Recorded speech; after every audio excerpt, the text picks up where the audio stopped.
Welcome to ABC 24 this week, and Happy New Year to you. I am Richard Ransom, along with ABC 24 political analyst Otis Sanford. We are here every Sunday at 9 a.m. and 11 p.m., and you can also find us on our sister station, CW30, at 9:30 p.m. on Sundays. This is one of my most favorite shows all year long, as everyone shares what we think was the biggest story of the past year, and then get our crystal balls out and try to predict what will be the biggest story for 2023. And you see if you agree or disagree with our choices.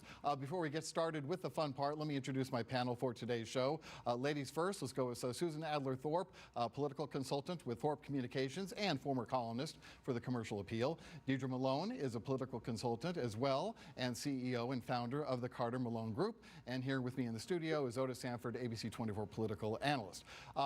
So if we could get into the polls that we're going to talk about first. This is a power poll, Otis, that is done on a pretty regular basis. About 1,200 people are sent by email this poll, and it's basically movers and shakers, media people, business leaders, political leaders, this kind of thing, and they just kind of want to get a read on what the opinion happens to be and what the general feelings are among the powerful people in a particular community. And it's in cities all over the country, by the way.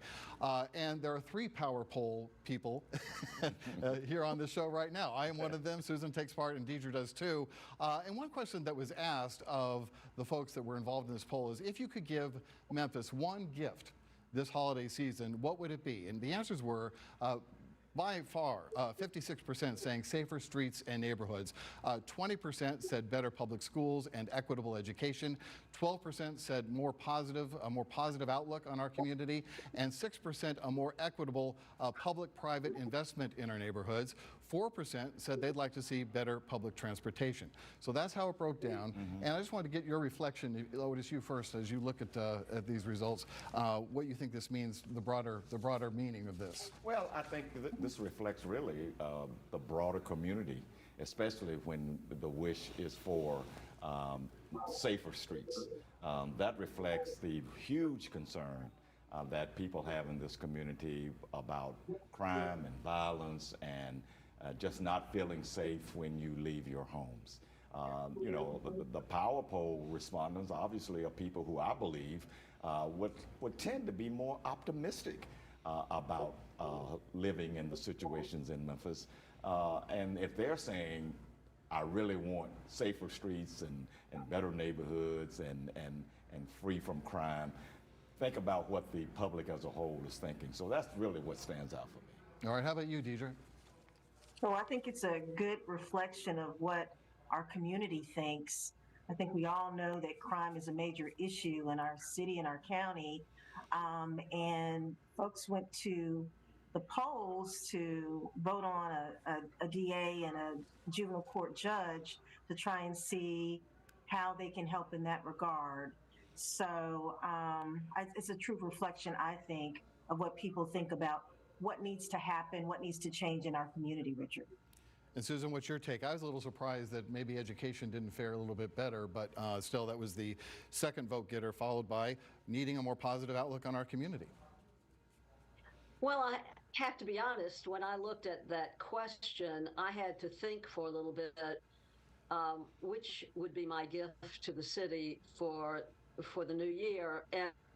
And it was a toss-up for me between safer streets and better schools. But I voted for safer streets, and I did that because I think for the everyman who walks the streets and lives in our community, it's a scary thing to think that you can't just drive to the grocery store, park your car, go in, get your groceries, and come out, and your car is gone. So, and that affects all of us. In the long run, better schools will affect all of us too. And I think that is a bit of the problem we have with juvenile crime in Memphis. So it was a toss-up for me, but if I had to pick one, I picked the safer streets. But I would wish for better schools, and I'm hoping that in the new year, that I hope for everyone that we get a strong, active, and interested superintendent who can help turn our system around, school system. Well, let's talk about the other question in this power poll. Memphis was the only U.S. city named in Condé Nast Traveler's 23 best places to go in 2023. What is your favorite place to show off to visitors, they asked. Number one, 39% said downtown parks and the riverfront.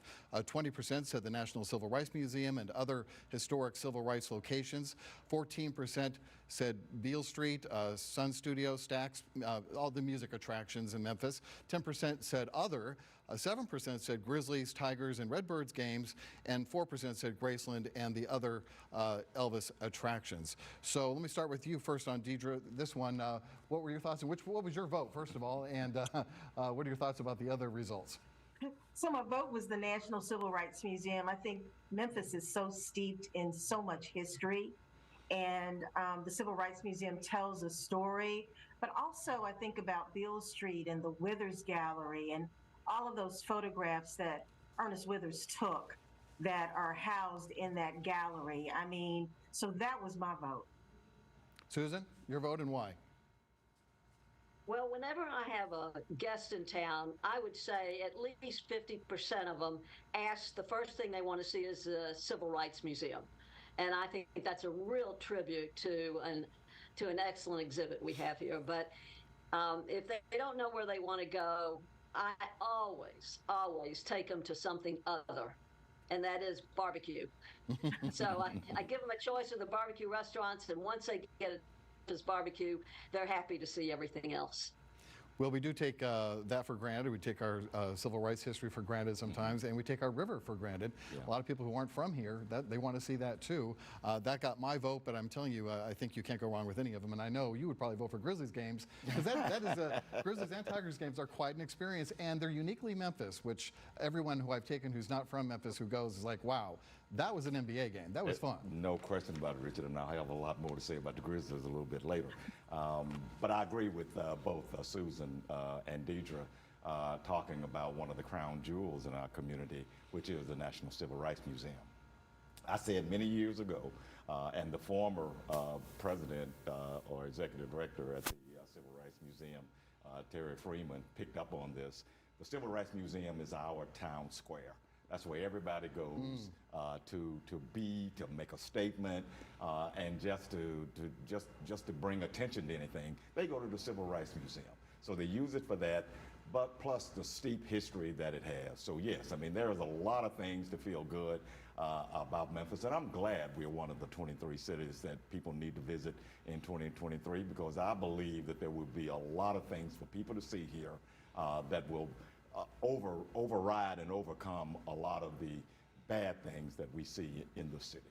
You know, it's interesting you bring that up too, because one thing, the impression a lot of people have, I don't know what they're expecting before they go to the Civil Rights Museum for the first time, but afterwards they're blown away by how professionally it's done. Mm-hmm. They just always comment what a first-class job everyone did, and of course with the, I don't know if it's a new renovation now, but it isn't that old.